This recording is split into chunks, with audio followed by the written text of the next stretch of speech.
Hi, my name's Becca. We moved to Columbia 4 years ago and enrolled kiddo in Rockbridge Elementary School. He was placed in a typical first grade classroom with special ed support. Immediately, we had trouble. District special education became involved and helped develop a behavior intervention plan. The school was unable or unwilling to follow it, and my son's behaviors continued to escalate in both severity and frequency. At one of our final IEP meetings, his overwhelmed and under-supported first grade teacher burst into tears. The vice principal requested that I have my son be transferred to core because, and I quote, he doesn't belong in a regular classroom. The final straw was when the school called the police on my then 7-year-old child.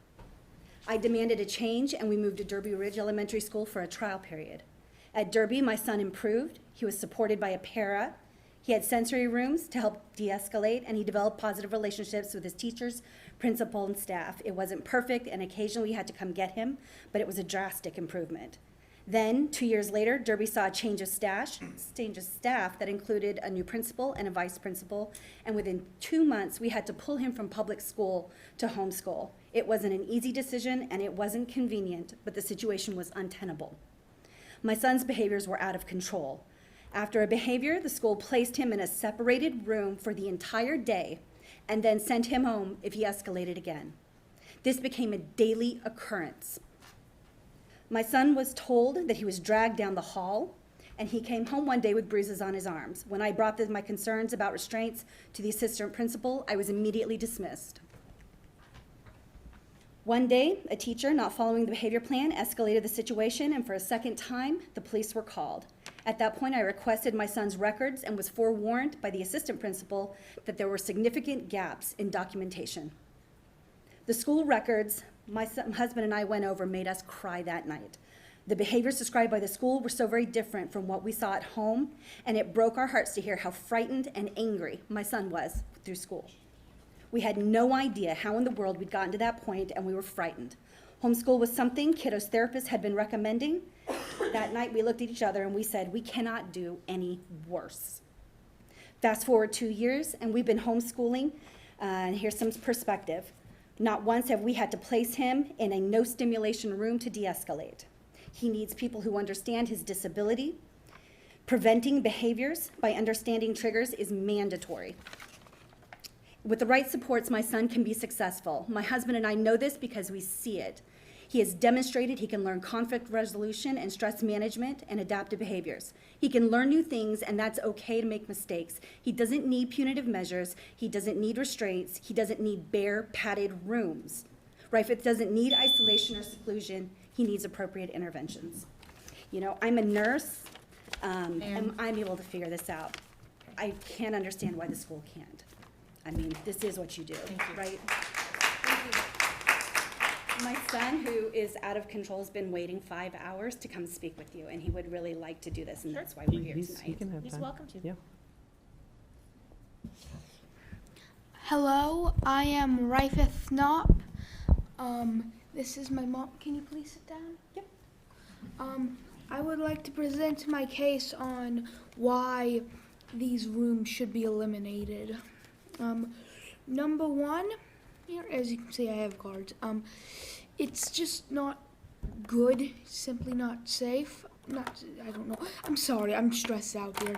Take your time. What I'm trying to say is, it's just not humane to trap children up. Now, I should note that I've been going to Derby Ridge Elementary before we got pulled out, but they did have a room. It was slightly different than what you guys had described. Like, I was attended by a person, but still I am trapped in a room by myself, except for one person, which is usually trying to restrain me in the corner, and that is just not good. My point number two is it's used less, as I wasn't aware when I made these cards of your speech before this. So, but it was used more as discipline than a calm down room. And my teachers, and I quote to my other students, don't ignore him. He's just looking for attention. I have a mental disorder, and I find that very insulting. humans are social animals. They just are, especially extroverted people, such as myself. And when you're trapping them in a room like this, it's just not good for their mental health. And as my mom said, now I homeschool, and other children don't get that luxury.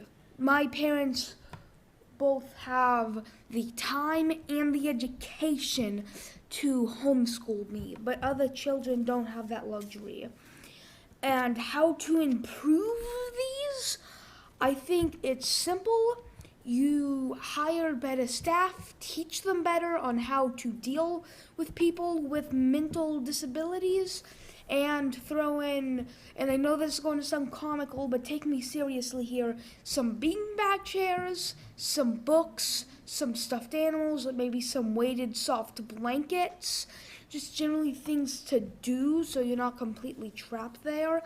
And don't just, I don't know what I was saying. I lost all train of thought. But Okay. thank you for your time. I appreciate it, and I have 8 seconds, so I'm just going to say this. These rooms are inhumane and are the epitome of boredom.